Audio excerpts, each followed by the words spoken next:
Hello friends, welcome to MPSC trick channel. मी अजय कुमार गोसावी. आज आपण काही महत्त्वाचे एमसीक्यू पाहणार आहोत. याचा उपयोग तुम्हाला येणाऱ्या कोणत्याही स्पर्धा परीक्षेसाठी होईल अशा अनुषंगाने या एमसीक्यूची रचना केलेली आहे. ओके, तर आज आपण वेळ न दौडता आपल्या लेसनला सुरुवात करूया. फक्त एक रिमाइंडर, तुम्ही जरी अजूनही माझ्या चॅनलला सबस्क्राईब केलं नसेल तर नक्की करा आणि जास्तीत जास्त तुमच्या मित्रांना शेअर करा.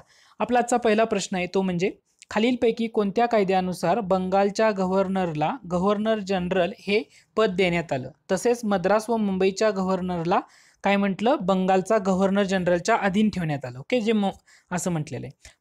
ओके, याचं उत्तर जर बघितलं तर तो येतो सुरुवातीचा कायदा. त्याला म्हटलं जातं 1773चा रेग्युलेटिंग ऍक्ट. या रेग्युलेटिंग ऍक्टनुसार काय केलं होतं, तर जो बंगालचा गव्हर्नर आहे तर त्याला गव्हर्नर जनरल हे पद देण्यात आलं होतं. ओके, गव्हर्नर जनरल बंगालच्या गव्हर्नरला, आणि मद्रास आणि मुंबईचे जे गव्हर्नर आहेत तर ते बंगालच्या गव्हर्नर जनरलच्या अंडरखाली आणण्यात आलेले होते. कोणत्या? 1773च्या रेग्युलेटिंग ऍक्टनं. ऍक्च्युली हा कायदा करायचं कारण काय?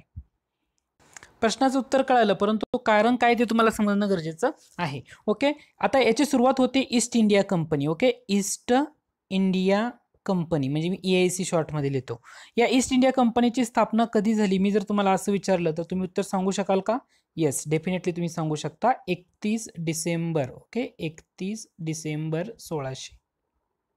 ठीक आहे, 31 डिसेंबर 1600 ईस्ट इंडिया कंपनीची स्थापना झाली होती. आता ईस्ट इंडिया कंपनीची स्थापना झाल्यानंतर त्याचे जे अधिकारी भारतामध्ये आलेले होते तर त्या कालावधीमध्ये म्हणजे जवळजवळ 1770च्या रेंजपर्यंत तिथल्या ज्या ईस्ट इंडिया कंपनीच्या ज्या अधिकाऱ्यांनी काय केलेलं आहे तर बराचसा भ्रष्टाचार भारतामध्ये चालवलेला होता. आणि या भ्रष्टाचारामुळं काय करण्यात आलं होतं तर त्यांनी इंग्रजांकडे म्हणजे ब्रिटिश संसदेकडे त्या ईस्ट इंडिया कंपनीनं काय मागितली होती? मदत मागितली होती. मग ब्रिटिश संस्थेने त्यांना लगेच मदत केली का? तर डेफिनेटली नाहीये. त्यांनी त्यांच्यासाठी 2 कमिट्या नेमल्या होत्या 1772 साली. ओके, 2 कमिट्या नेमल्या होत्या. ओके, 2 कमिट्या, एक होती प्रवर समिती होती ती 31 सदस्याची आणि दुसरी होती गुप्त समिती. ओके, ती होती 13 सदस्याची. मग ब्रिटिश संसदेनं काय केलं, ह्या ज्या कमिट्या नेमल्या होत्या या कमिट्यांच्या रिकमेंडेशन घेऊन काय केलं, ज्या ईस्ट इंडिया कंपनीला काही प्रमाणामध्ये कर्ज दिलं, परंतु कर्ज देताना काही अटी टाकल्या आणि त्या अटी कोणत्या कायद्याच्या स्वरूपामध्ये त्यांनी आणल्या होत्या तर 1773च्या रेग्युलेटिंग ऍक्टनुसार. ओके, तर हा कायदा त्यामुळं महत्वाचा ठरतो. पुढचा प्रश्न आहे 1773चा रेग्युलेटिंग ऍक्ट या कायद्यानुसार बंगालचा पहिला governor general lord Warren Hasting हा बनला होता. तर खालीलपैकी कोणाची 5 वर्षासाठी कार्यकारी मंडळावर नियुक्ती करण्यात आली होती असं विचारले. आता याच्यामध्ये जर तुम्ही बघितलं, फिलिप्स फ्रान्सिस क्लेवरिंग, मॉन्सन बॉरवेल आणि खाली एलिझा इम्पे आणि चेंबर्स लिमेस्टर असं दिलेलं आहे. तर याच्यामध्ये बघितलं तर 4 व्यक्तींची नेमणूक करण्यात आलेली होती. त्याच्यामध्ये येते पर्याय क्रमांक 4 हे उत्तर अचूक आहे. अचूक उत्तर म्हणजे 1 आणि 2 ही काय आहे? बरोबर आहे. 1 आणि 2 मध्ये काय येतं? फिलिप फ्रान्सिस क्लेवरिंग, त्यानंतर मॉन्सन किंवा मॉन्सून असं म्हटलं जातं त्यांना, आणि बोरवेल या सर्वांची नियुक्ती करण्यात आलेली होती. मग पहिला गोष्ट लक्षात ठेवायचं, 1773च्या रेग्युलेटिंग ऍक्टनं काय झालं तर बंगालचा जो गव्हर्नर आहे तर त्याला काय नाव मिळालं? बंगालचा गव्हर्नर जनरल. आणि कोण पहिल्यांदा बंगालचा गव्हर्नर जनरल तर लॉर्ड वॉरेन हेस्टिंग हा पहिला गव्हर्नर जनरल बनलेला होता. मग आता तुम्हाला याच्यामध्ये इतर गोष्टी लक्षात ठेवणं गरजेचं आहे. त्यांच्यासाठी जे नेमलेलं कार्यकारी मंडळ होतं त्याच्यामध्ये 4 व्यक्ती येतात महत्वाच्या: फिलिप फ्रान्सिस, क्लेवरिंग, मॉन्सन आणि बोरवेल. ओके, दुसरं महत्वाची गोष्ट म्हणजे कलकत्त्याला सर्वोच्च न्यायालयाची स्थापना कधी झाली तर 1774 मध्ये. ओके, 1774 मध्ये. ठीक आहे.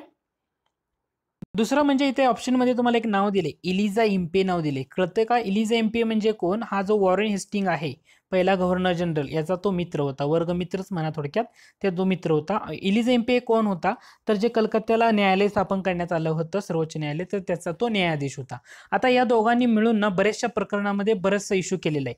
म्हणजे एक महत्वाचं प्रकरण आहे की जे खूप न्यायाची हत्या असं त्या प्रकरणाचं वर्णन केलं जातं. ते प्रकरण म्हणजे नंदकुमार खटला.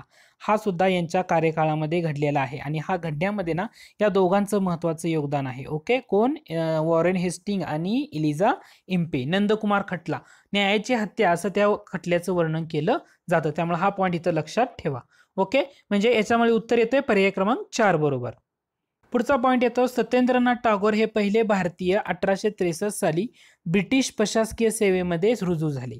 1869 साली खालीलपैकी कोणते ICS परीक्षा उत्तीर्ण झाले असं विचारलेलं आहे.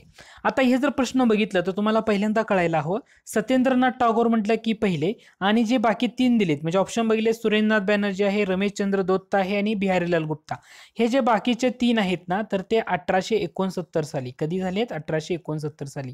म्हणजे पहिले उत्तर असणार वरीलपैकी सर्व. म्हणजे तुम्हाला लक्षात काय ठेवावं लागेल, ब्रिटिश प्रशासकीय सेवेमध्ये पहिले भारतीय म्हणून रुजू कोण झाले, तर त्याचं उत्तर आहे सत्येंद्रनाथ टागोर 1863 मध्ये. आणि 1869 मध्ये आणखी 3 व्यक्ती ते ICS परीक्षा जे आहे ना ती पास झाले होते. त्याच्यामध्ये सुरेंद्रनाथ बॅनर्जी, रमेशचंद्र दत्त आणि बिहारीलाल गुप्ता. यामध्ये काय होतं माहितीये का, हे जे बिहारीलाल गुप्ता आहे हे नाव बऱ्याच लोकांना लक्षात राहत नाही. त्यामुळे परत एकदा सांगतो, 1869 साली भारतीय ICS परीक्षा उत्तीर्ण झालेले 3 महत्वाच्या व्यक्ती येतात, सुरेंद्रनाथ बॅनर्जी, रमेशचंद्र दत्त आणि बिहारीलाल गुप्ता. हे नक्की लक्षात ठेवा. दुसरी महत्वाची गोष्ट जाता एक गोष्ट लक्षात घ्या, लोकसेवा आयोगाची स्थापना कोणी केली, तर लॉर्ड डफरीन यांनी केली होती. कधी? 1866 मध्ये. आणि कोणाच्या अध्यक्षतेखाली, तर चार्ल्स अचिसनच्या अध्यक्षतेखाली या प्रशासकीय सेवेची त्रिस्तरीय योजना तिने अंमलात आणलेली होती. 1835च्या कायद्यामध्ये जो ली आयोग होता, या ली आयोगाच्या शिफारशीनुसार काय करण्यात आलं, केंद्रीय लोकसेवा आयोग आणि प्रांतिक लोकसेवा आयोग असे 2 आयोग वेगळे स्थापन करण्यात आले. म्हणजे आपण पुढचा जर प्रश्न बघितला, कोणत्या आयोगाच्या शिफारशीनुसार केंद्रीय लोकसेवा आयोग आणि प्रांतिक लोकसेवा आयोग असे 2 आयोग स्थापन करण्यात आले, तर ते ली आयोग आहे. कोणता आहे? ली आयोग. याच्यासाठी तुम्हाला लक्षात काय घ्यावं लागेल, अगोदर 2 गोष्टी लक्षात ठेवाव्या लागतील. लोकसेवा आयोगाची स्थापना कोणी केली, तर लॉर्ड डफरीनने केली, हे लक्षात ठेवा. आणि कोणाच्या अध्यक्षतेखाली म्हटलं होतं, तर लॉर्ड अचिसनच्या, चार्ल्स अचिसनच्या अध्यक्षतेखाली. ओके. आणि 1935च्या कायद्यामध्ये ली आयोगाची जी शिफारस आहे याच्यानुसार केंद्रीय लोकसेवा आयोग आणि प्रांतिक लोकसेवा आयोग असे 2 आयोग तात्काळ स्थापन करण्यात आले. ओके, ली आयोग. पुढचा प्रश्न आहे, इसवी सन 1748 साली भारतात ब्रिटिश हिंदी लष्कराची स्थापना डॅश डॅश या ब्रिटिश अधिकाऱ्याने मद्रास येथे केली. ओके, मद्रास येथे केली, म्हणून त्याला भारतीय लष्कराचा पिता असं म्हटलं जातं. तर तो कोण आहे? Major Stringer Lawrence, sir John Marshall, David Hampe, का यापैकी नाही? सिंपलचं उत्तर आहे, याचं जर अचूक उत्तर आहे तर ते म्हणजे मेजर स्ट्रिंजर लॉरेन्स. काय नाव आहे? Major Stringer Lawrence. यांना काय म्हटलं जातं? भारतीय लष्कराचा पिता असं म्हटलं जातं. यांनी काय केलं होतं, तर 1748 साली भारतामध्ये जे ब्रिटिश हिंदी लष्कर, शब्द नीट प्रयोग वापरतोय मी जाणीवपूर्वक, ब्रिटिश हिंदी लष्कराची स्थापना केली होती. या गोष्टी नक्की लक्षात ठेवा. कोठे केली असं विचारलं तर तुमचं उत्तर असायला हवं मद्रास. कुठे केली विचारलं हवं तर ते उत्तर असायला हवं मद्रास. ओके, हे लक्षात ठेवा, परीक्षेसाठी इम्पॉर्टंट. पुढचा प्रश्न आहे, डॅश डॅश यांनी 1784 मध्ये कलकत्त्यात एशियाटिक सोसायटी स्थापन केली. कलकत्त्याला एशियाटिक सोसायटी कोणी स्थापन केली? जोनाथन डंकन, विल्यम जोन्स, विल्यम कारी का चार्ल्स वुड? याचं सिंपलचं उत्तर आहे Asiatic society of India. Okay, 1784. Calcutta म्हटलं की कोण येतो? William Jones. कोण येतो? William Jones. मग एक नाव जोनाथन डंकन एक नाव आलं होतं, तेही लक्षात घ्या. आता एक लक्षात घ्या, सुरुवातीला जोनाथन डंकन हा कोण होता, तर याच्या अगोदर तुम्ही पार्श्वभूमी जर पाहिली तर यांनी जे वाराणसी संस्थान आहे, कोणतं संस्थान? वाराणसी संस्थान. याच्यामध्ये जो जोनाथन डंकन यांनी काय केलं होतं, तर संस्कृत कॉलेज सुरू केलं होतं. ओके, त्यामुळे ते चर्चेत आले. ते वाराणसी संस्थानामध्ये संस्कृत कॉलेज सुरू केल्यामुळे ते चर्चेत आले होते. दुसरं महत्वाची गोष्ट म्हणजे एशियाटिक सोसायटीची स्थापना कोणी केली म्हटलं होतं आपण? विल्यम जोन्सने. कधी केली? 1784. याची पार्श्वभूमी अशी होती की 1781 मध्ये जे ईस्ट इंडिया कंपनी आहे, या कंपनीनं कलकत्ता मदरसा नावाची एक शाळा सुरू केली होती आणि त्याच वर्षी हिंदूंसाठी त्यांनी पाठशाळा सुरू केली होती. यापासूनच प्रेरणा घेऊन ऍक्च्युली जो विल्यम जोन्स आहे यांनी काय केलेलं आहे, 1784 कलकत्त्याला एशियाटिक सोसायटी स्थापन केलेली आहे. 1784. ओके, हे लक्षात ठेवा. पुढचा प्रश्न आहे, बंदी जीवन ह्या क्रांतिकारकांना स्फूर्तिदायी ठरलेल्या पुस्तकाचे लेखन कोणी केले? रोशन सिंग, सचिंद्रनाथ सन्याल, प्रफुल्लचंद्र रे का चित्तरंजन दास? सिंपलचा प्रश्न आहे, याचं उत्तर येतं डायरेक्ट सचिंद्रनाथ सन्याल. ओके, बंदी जीवन म्हटलं की सचिंद्रनाथ सन्याल. आता प्रफुल्लचंद्र रे म्हटलं की जी स्वदेशी चळवळ आहे त्याच्यामध्ये त्यांनी केमिकल कारखाना काढला होता. ओके, नॅशनल केमिकल कारखाना म्हणून प्रफुल्लचंद्र रे. स्वदेशी चळवळ, ओके, बंगालमधली सुरू झालेली स्वदेशी चळवळ, याच्या रिलेटेड ते येतात प्रफुल्लचंद्र रे. केमिकलचा कारखाना त्यांनी काढलेला होता. रोशन सिंग झाले. चित्तरंजन दास. चित्तरंजन दास म्हणजे कोण? जे स्वराज्य पक्षाच्या संदर्भामध्ये येतात. ओके, 1923 स्वराज्य पक्षाचे पहिले अध्यक्ष अध्यक्ष म्हणून यांना ओळखलं जातं. मग स्वराज्य पक्षाचे पहिले सचिव कोण होते, तर ते होते जवाहरलाल नेहरू यांचे वडील म्हणजे मोतीलाल नेहरू हे स्वराज्य पक्षाचे काय होते, पहिले सचिव होते. ओके, मोतीलाल नेहरू कोण होते, तर स्वराज्य पक्षाचे पहिले सचिव होते, हे लक्षात ठेवा. म्हणजे याचं उत्तर काय येतं, बंदी जीवन म्हटलं की सचिंद्रनाथ सन्याल हे नाव लक्षात ठेवायचं. पुढचा प्रश्न आहे, शाहू महाराजांनी शाहूपुरी ही बाजारपेठ कोणत्या ठिकाणी वसवली, कोणत्या साली वसवली. ओके, तर हे जर बघितलं तुम्ही 1895, 97, 93, 99 अचूक उत्तर येतं 1895. ओके, 1895ला शाहूपुरी ही बाजारपेठ वसवली होती. कुठं, कोल्हापुरामध्ये, कोल्हापुरात शाहूपुरी. ओके, आणि कशाची होती, तर ती गुळाची बाजारपेठ होती. कशाची बाजारपेठ होती, गुळाची बाजारपेठ. ओके, गुळाची बाजारपेठ ती होती, हेही जाता जाता नक्की ध्यानात घ्या. ओके, हा एक पॉईंट आहे, ज्याचा फक्त माहित असू द्या. पाटील शाळा, तलाठी शाळा ह्या गोष्टी नक्की लक्षात घ्या. 1912, 1918. पुढचा प्रश्न आहे, द मोहम्मडन लिटररी सोसायटी ही संस्था खालीलपैकी कोणी स्थापन केली. सर सय्यद अहमद खान, खान अब्दुल गफार खान, अब्दुल लतीफ का Ashfaqulla Khan. The Mohammedan literary society असं म्हटले. दोन गोष्टी असतात. मोहम्मडन लिटररी सोसायटी असं जर म्हटलं, ओके, तर त्याचं उत्तर येतं अब्दुल लतीफ. काय येतं, अब्दुल लतीफ. कन्फ्यूज करायचं नाही. आणि जे सय्यद अहमद खान दिलेलं आहे, जे काय दुसरं नाव दिले आपल्याला, सय्यद अहमद खान. ओके, सय्यद अहमद खान म्हटलं की Mohammedan Anglo Oriental college. Okay, Syed Ahmad Khan यांचं नाव आलं तर काय लक्षात ठेवायचं, मोहम्मडन अँग्लो ओरिएंटल कॉलेज. आणि जेव्हा तुम्हाला द मोहम्मडन लिटररी सोसायटी असं विचारलं जातं तेव्हा अब्दुल लतीफ हे नाव लक्षात ठेवायचं. ह्या दोन संस्था आणि ही दोन व्यक्ती परीक्षेला खूप महत्वाच्या आहेत. आता दिलेल्या पर्यायामध्ये तुम्हाला आणखी काय समजतं, तर हे खान अब्दुल गफार खान दिले. खान अब्दुल गफार खान म्हणजे वायव्य सरहद्द प्रांतामध्ये त्यांचं काम आहे. कोण, वायव्य सरहद्द प्रांत. ओके, वायव्य सरहद्द प्रांतामध्ये त्यांचं काम आहे. यांना कोणत्या नावाने ओळखलं जातं, तर यांना सरहद्द गांधी या नावाने ओळखलं जातं, सरहद्द गांधी. ओके, आणि यांना भारतरत्न दिलाय का, खान अब्दुल गफार खान यांना भारतरत्न दिलाय का, तर त्याचं उत्तर आहे हो, 1987. बरोबर आहे का, 1987 त्यांना भारतरत्न या पुरस्कारानं सन्मानित करण्यात आलेलं होतं. आता ह्या तीन झालं. मग चौथा ऑप्शन आहे अशफाकुल्ला खान. अशफाकुल्ला खान म्हणजे कोण, तर जो ब्रिटिश पहिला असा मुस्लिम आहे की जो फासावर लटकवण्यात आला होता ब्रिटिशांच्या काळामध्ये. त्याच्यामुळे अशफाकुल्ला खान हे सुद्धा नाव महत्वाचं आहे, क्रांतिकारी चळवळीमधलं महत्वाचं नाव. म्हणजे दिलेला प्रश्न काय होता, द मोहम्मडन लिटररी सोसायटी. तर ही संस्था कोणी स्थापन केली असं विचारलं तर उत्तर आहे अब्दुल लतीफ. आणि मोहम्मडन अँग्लो ओरिएंटल कॉलेज म्हटलं की सर सय्यद अहमद खान. ओके, ह्या गोष्टी क्लिअर असू द्या. Abdul Latif, Mohammedan literary society, sir Syed Ahmad Khan, Mohammedan Anglo Oriental college. Okay, हे याच्यामध्ये कन्फ्युजन करून घ्यायचं नाही. पुढचा प्रश्न आहे, छोडो भारत चळवळीच्या वेळी सध्याचा रायगड जिल्हा म्हणजे कर्जत तालुक्यातील डॅश डॅश यांचा आझाद दस्ता आणि नागपूरच्या डॅश डॅश यांचा लाल सेना या संघटनांनी इंग्रजांना खूप त्रास दिला होता. प्रश्न काय विचारलाय, छोडो भारत चळवळ. ओके, 8 ऑगस्ट 1942 तो ठराव मांडण्यात आला होता. 8 ऑगस्ट 1942. ओके, काँग्रेसच्या अधिवेशनामध्ये. परंतु 9 ऑगस्टला काय झालं, 9 ऑगस्टला जे सगळे महत्वाचे नेते होते तर त्यांना अटक करण्यात आलेली होती. मुंबईच्या गवालिया टँक मैदानावर तो रिपोर्ट मांडलेला होता. पण आता झालं काय, या छोडो भारत चळवळीच्या वेळी सगळे गांधीजी सहित सगळे मेन नेते अटक झाल्यामुळं ही छोडो भारत चळवळ कोणी चालवली तर लोकांनी चालवली होती. आता या छोडो भारत चळवळीच्या वेळी सध्याचा जो रायगड जिल्हा आहे त्यातला कर्जत तालुका, त्याच्यामध्ये भाई कोतवाल. ओके, भाई कोतवाल यांचा आझाद दस्ता आणि नागपूरचा जनरल आवारी जे आहेत त्यांची लाल सेना यांनी ऍक्च्युली इंग्रजांना खूप त्रास दिलेला आहे. म्हणजे उत्तर येतं पर्याय क्रमांक 1 बरोबर. पुढचा पॉईंट येतो, 1915 मध्ये काबूलमध्ये भारताच्या हंगामी सरकारची स्थापना कोणी केली, तर त्याचं उत्तर येते वरीलपैकी सर्व. म्हणजे महेंद्र प्रताप, बरकतुल्ला आणि Abdullah Sindhi. Okay, additional point म्हणून हा पॉईंट नक्की लक्षात घ्या. पुढचा प्रश्न आहे, दिलेली दोन विधान आहेत ते दोन विधान विचारात घ्या म्हटले. पहिलं स्टेटमेंट आहे, 1918 साली बाबा रामचंद्र. ओके, बाबा रामचंद्र यांच्या पुढाकाराने उत्तर प्रदेशातील शेतकऱ्यांनी किसान सभा स्थापन केली. दुसरं स्टेटमेंट आहे, 1936 साली एन जी रंगा यांच्या पुढाकारानं. पुढाकार कोणाचा आहे, एन जी रंगा यांचा पुढाकार आहे. ओके. स्वामी सहजानंद सरस्वती यांच्या अध्यक्षतेखाली, स्वामी सहजानंद सरस्वती यांच्या अध्यक्षतेखाली अखिल भारतीय किसान सभा स्थापन केली असं म्हटलेलं आहे. मग यामध्ये बरोबर कोणतं आणि चुकीचं कोणतं हे आपल्याला शोधायचंय. यामध्ये बघितलं तर दोन्ही स्टेटमेंट काय आहेत, बरोबर आहेत. पहिलं लक्षात ठेवायचं किसान सभा, ओके, बाबा रामचंद्र यांचा पुढाकार. अखिल भारतीय किसान सभा कोणाचा पुढाकार, NG रंगा यांचा पुढाकार.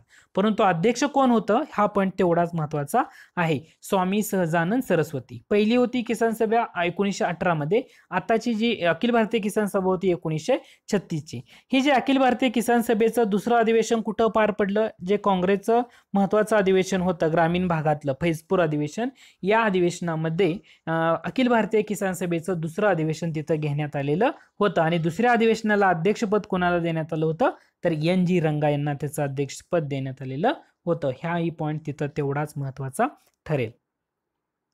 पुढचा प्रश्न आहे, खालील विधाने विचारात घ्या. पहिलं स्टेटमेंट आहे 1829 मध्ये लॉर्ड बेंटिकनं सतीबंदीचा कायदा केला. दुसरा स्टेटमेंट आहे 1856 साली डलहौसीने विधवा पुनर्विवाहाचा कायदा केला. विचारले कोणतं बरोबर कोणतं चुकीचं. सिंपलच आहे, दोन्ही विधानं बरोबर आहेत. आता तुम्हाला जेव्हा लॉर्ड बेंटिकचा तुम्ही अभ्यास करत असाल तर दोन गोष्टी लक्षात ठेवायच्या. ॲडिशनल गोष्टी सांगतोय बरं का. लॉर्ड बेंटिकने सतीबंदीचा कायदा केला, मदत कोणी केली, राजाराम मोहन राय. कोणी मदत केली होती, राजाराम मोहन राय. लॉर्ड बेंटिक यांच्याबद्दल लक्षात ठेवताना पहिली गोष्ट लक्षात ठेवायचं, तुम्हाला जर असा प्रश्न विचारला, कुर्ग हे संस्थान खालसा खालीलपैकी कोणत्या गव्हर्नर जनरलच्या कार्यकाळामध्ये झालं. कुर्ग संस्थान कोणाच्या कार्यकाळामध्ये झाले, तर लॉर्ड बेंटिकच्या. दुसरा प्रश्न मी असा विचारला, सेशन जज हे पद कोणाच्या कार्यकाळामध्ये निर्माण झाले. कोणतं पद, सेशन जज पद. सेशन जज पद तर हे कोणाच्या कार्यकाळामध्ये निर्माण झाले असं जर विचारलं तर त्याचं सुद्धा उत्तर काय आहे, लॉर्ड बेंटिक आहे. त्यामुळं या प्रश्नाचं उत्तर बघितलं, दोन्ही विधानं बरोबर, हे अचूक ठरतं. पुढचा प्रश्न येतोय, 1907 साली जमशेदजी टाटा यांनी डॅश डॅश येते, ओके, जमशेदजी टाटा यांनी डॅश डॅश येते टाटा आयर्न अँड स्टील कंपनीचा पोलाद निर्मितीचा कारखाना काढला होता. अहमदपूर, जमशेदपूर, अलाहाबाद आणि अहमदाबाद. सिंपलच आहे. 1907 जमशेदजी टाटा यांनी कुठं काढला होता, जमशेदजी टाटा, ओके, जमशेदपूर या ठिकाणी टाटा आयर्न अँड स्टीलचा कंपनीचा जो कारखाना आहे तो काढलेला होता. पुढचा प्रश्न येतो, कोल्हापूर संस्थानात माणगाव येथे 1920 मध्ये दलित अस्पृश्यांची परिषद भरवली होती. याचे अध्यक्ष कोणाला देण्यात होतं. ओके, माणगाव जेव्हा म्हटलं तर कोल्हापूर संस्थान म्हटलं की तुम्ही बरेचसे शाहू महाराजांकडे वळता, परंतु नाहीये. कोल्हापूर संस्थानामध्ये माणगाव येथील अस्पृश्यांची परिषद जर म्हटलं तर त्याचं उत्तर काय असणार आहे, डॉक्टर बाबासाहेब आंबेडकर. ओके, जेव्हा दलित अस्पृश्य येतं तर त्यावेळी आंबेडकर आणि महर्षी विठ्ठलरामजी शिंदे यांचं बरंचसं योगदान तुम्हाला पाहायला मिळतं. परंतु कोल्हापूर संस्थानामध्ये माणगाव येथे परिषद म्हटली दलितांची तर डेफिनेटली उत्तर तुमचं डोळं झाकून असायला हवं, डॉक्टर बाबासाहेब आंबेडकर. आता 1920 मध्ये आणखी एका परिषदेचे आंबेडकर अध्यक्ष होते, हुबळी परिषद. तर ती कशाची होती, ओके, ब्राह्मणेतरीय परिषद होती. तर हे लक्षात ठेवायचं तुम्हाला हा पॉईंट. जाता आता माणगाव येथे 1920 मध्ये जी दलित अस्पृश्यांची परिषद भरली होती, ऍक्च्युली प्रेरणा शाहू महाराजांची होती, परंतु अध्यक्षपद आंबेडकरांना दिलेलं होतं. आणि ऍक्च्युली शाहू महाराजांनी या परिषदेत स्वतः उपस्थित राहिले होते आणि आंबेडकरांचा गौरव केला होता. आणि जी ब्राह्मणेतरांची आणखी एक परिषद होती, हुबळी परिषद, तर त्याला काय येतं, शाहू महाराज याचे अध्यक्ष होते. म्हणजे दोन गोष्टी नक्की लक्षात ठेवायच्या. माणगाव येथील परिषद म्हटलं तर डॉक्टर बाबासाहेब आंबेडकर त्याचे अध्यक्ष होते, आणि हुबळी येथील परिषद म्हटलं 1920 साली, दोन्ही 1920 ला झालेले. हुबळी येथील परिषद म्हटलं तर शाहू महाराज यांचं नाव लक्षात ठेवायचं. ओके, म्हणजे तुमचं त्यात कन्फ्युजन होणार नाही. त्यानंतर पुढचा प्रश्न आहे तो म्हणजे खालील वर्णावरनं व्यक्ती ओळखायला सांगितलंय. दिलंय काय, 23 मार्च 1918 रोजी त्यांनी अस्पृश्यता निवारक संघ स्थापन केला. आणि दुसरं दिले, त्यांनी याच वर्षी म्हणजे 1918 मध्ये मराठा समाजामध्ये जागृती निर्माण करण्यासाठी मराठा राष्ट्रीय संघाची स्थापना केली. आता जेव्हा तुम्हाला असं म्हटलं तर उत्तर शोधायचे, भास्करराव जाधव, वीरराज शिंदे म्हणजे विठ्ठलरामजी शिंदे, बाबासाहेब आंबेडकर आणि किसन बनसोडे. जेव्हा तुम्हाला मराठा राष्ट्रीय संघ म्हटल्यानंतर काय लक्षात यायला पाहिजे, ती ब्राह्मणेतर संघटना आहे. ओके, डेक्कन रयत ही ब्राह्मणेतर संघटना होती. मराठा राष्ट्रीय संघ किंवा ऑल इंडिया मराठा लीग या ज्या तीन संघटना आहेत तर त्या ब्राह्मणेतर संघटना आहेत. ओके, त्याच्यानंतर त्यांनी 1920 मध्ये ब्राह्मणेतर पक्ष स्थापन केला, 12 डिसेंबर 1920. ही त्याची चळवळ आहे. ओके, घाटाळ कटारे सरांचं पुस्तक व्यवस्थित वाचलं तर तुम्हाला ते समजून जाईल. म्हणजे याचं उत्तर काय असणार आहे, विठ्ठलरामजी शिंदे असणार आहे. ओके, विठ्ठलरामजी शिंदे नाही, अस्पृश्यता निवारक संघ स्थापन केला होता 23 मार्च 1918 रोजी. आणि त्याच वर्षी त्यांनी मराठा राष्ट्रीय संघाची स्थापना केली होती. कशासाठी? तर मराठा समाजामध्ये जागृती निर्माण करण्यासाठी. जेव्हा तुम्हाला विरा शिंदे यांच्याबद्दल अभ्यास करत असाल तर 2 वर्ष सायमल्टेनियसली लक्षात ठेवायची, 1910 आणि 1911. 1910 मध्ये त्यांनी काय सुरू केलं होतं तर जी मुरळी प्रतिबंधक चळवळ आहे, तर ती मुरळी प्रतिबंधक चळवळ ही जेजुरीमधून सुरू केली होती. जेजुरी ओके, जेजुरीमधून मुरळी प्रतिबंधक चळवळ सुरू केलेली होती 1910.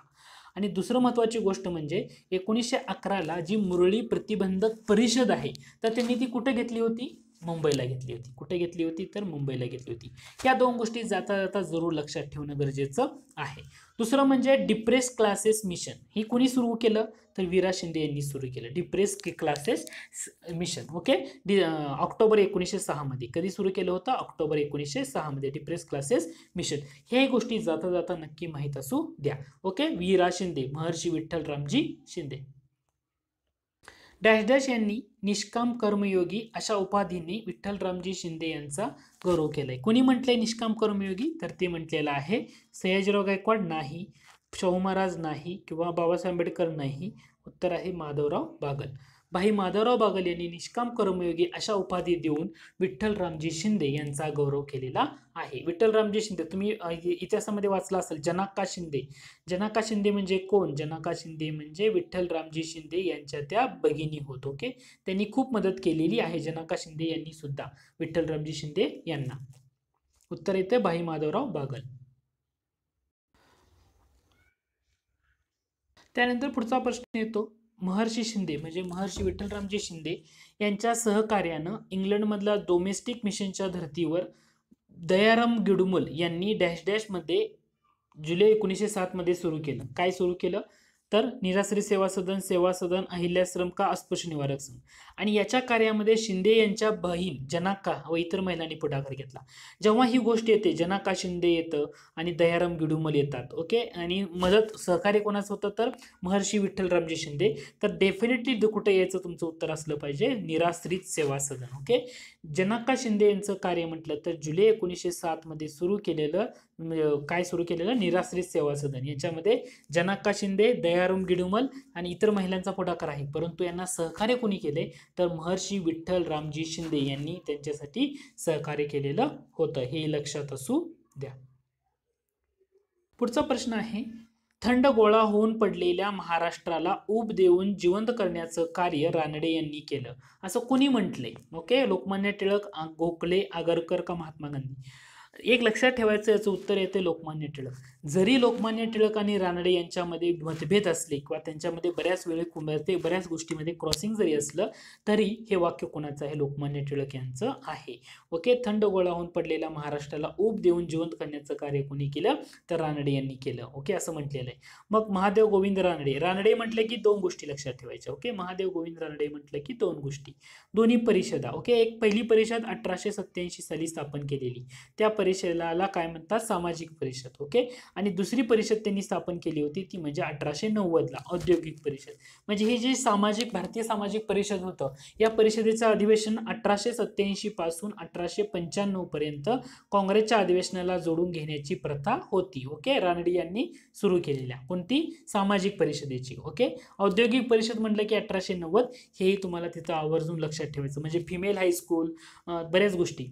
एकेश्वर निष्ठे यांची कैफियत हा ग्रंथ कोणी लिहिला असं विचारलं तुम्हाला. एकेश्वर निष्ठे यांची कैफियत हा ग्रंथ कोणी लिहिला? तर त्याचं उत्तर असणार आहे रानडे. ओके, गोपाळकृष्ण गोखले, गोपाळकृष्ण गोखले म्हटलं की 1905चं बनारस अधिवेशन. ओके, 1905चं बनारस अधिवेशन, या अधिवेशनाचे ते अध्यक्ष होते. काँग्रेसचं अधिवेशन होतं बनारस, त्या अधिवेशनाचे ते काय होते? अध्यक्ष होते, गोपाळकृष्ण गोखले. गोपाळकृष्ण गोखले म्हटलं की दोन गोष्टी परत लक्षात ठेवायचं. एक म्हणजे भारत सेवक समाज. ओके, 1905 साली त्यांनी तो सुरू केला होता, भारत सेवक समाज. भारत सेवक समाज, मी BSM देतो शॉर्ट मध्ये. कशासाठी सुरू केला होता त्यांनी? तर ज्या राष्ट्रीय चळवळीमध्ये चांगले तरुण घडावेत. ओके, देश सेवेसाठी चांगले तरुण घडावेत या उद्देशाने त्यांनी भारत सेवक समाज केला होता. परीक्षेला विचारताना बऱ्याच वेळा आयोग कसं कन्फ्यूज करतं तुम्हाला देताना म्हणतं भारत सेवक समाज आणि काही ठिकाणी देतं भारत कृषक समाज. जेव्हा भारत सेवक समाज असं दिलं जातं तेव्हा उत्तर असतं गोपाळकृष्ण गोखले. परंतु भारत कृषक समाज कोणी स्थापन केला असं जर विचारलं तर तुमचं उत्तर काय असायला हवं? पंजाबराव देशमुख. काय असायला हवं? पंजाबराव देशमुख. हे लक्षात ठेवा. भारत कृषक समाज म्हटलं पंजाबराव देशमुख आणि भारत सेवक समाज म्हटलं की गोपाळकृष्ण गोखले. त्यानंतर येतात आगरकर. आगरकर म्हटलं की तुम्हाला माहित आहे पहिल्यांदा केसरीचे संपादक होते. आगरकरांनी जे लिखाण केलं ते शक्यतो मराठीमधून जास्त केलं. म्हणजे केसरी मराठा टिळकांनी सुरू केलेलं मराठा आणि केसरी होतं, बरोबर. मराठा हे कोणत्या भाषेमधून होतं? इंग्रजी भाषेमधून होतं. केसरी कोणत्या भाषेमधून होतं? तर ते मराठी भाषेमधून होतं. आगरकरांनी जवळजवळ 1887 पर्यंत केसरीमधून म्हणजे मराठी आवृत्तीतून त्यांनी आपलं लेखन केलं होतं, संपादकीय केलं होतं. परंतु जेव्हा टिळक आणि आगरकर यांच्यामध्ये क्रॉसिंग झालं तेव्हा आगरकरांनी काय केलं? 1888 साली स्वतःचं एक वर्तमानपत्र सुरू केलं. त्याला काय म्हटलं जातं? सुधारक असं म्हटलं जातं. म्हणजे सुधारक कोणी चालवलं? तर ते आगरकरांनी चालवलं होतं. याच्यामध्ये पण मराठी आणि इंग्रजी होतं. ओके, मराठी व्हर्जनचं ते एडिशन करत होते, इंग्रजी व्हर्जन गोपाळकृष्ण गोखले यांच्याकडे त्यांनी काम दिलेलं होतं. त्यामुळे आगरकर म्हटलं की हे लक्षात ठेवा. हॅम्लेट शेक्सपियरचं जे नाटक आहे हॅम्लेट, या हॅम्लेट नाटकाचं त्यांनी विकार विलसित असं रूपांतर केलेलं आहे. ओके, विकार विलसित असं रूपांतर केलं, हे लक्षात ठेवा. आणि चौथा ऑप्शन होता महात्मा गांधी. ओके, महात्मा गांधी म्हटलं का एक लक्षात ठेवायचं, फक्त एकाच काँग्रेस अधिवेशनाचे ते अध्यक्ष होते. कोणतं काँग्रेस अधिवेशन आहे की ज्या अधिवेशनाचे महात्मा गांधी अध्यक्ष होते? डेफिनेटली उत्तर असलं पाहिजे 1924 बेळगाव अधिवेशन, या अधिवेशनाचे ते अध्यक्ष राहिलेले होते. मी असं विचारलं ह्या दिलेल्या 4 पर्यायापैकी कोणती अशी व्यक्ती आहे की जे काँग्रेसचे अध्यक्ष राहिले नाहीत? तर त्याचं उत्तर येणार लोकमान्य टिळक. लोकमान्य टिळक कधीच काँग्रेसचे अध्यक्ष राहिलेले नाहीत. प्रश्न काय होता आपला? थंड गोळा होऊन पडलेल्या महाराष्ट्राला ऊब देऊन जिवंत करण्याचं कार्य कोणी केलं? तर उत्तर असणार आहे लोकमान्य टिळक. ओके, लोकमान्य टिळक. ठीक आहे.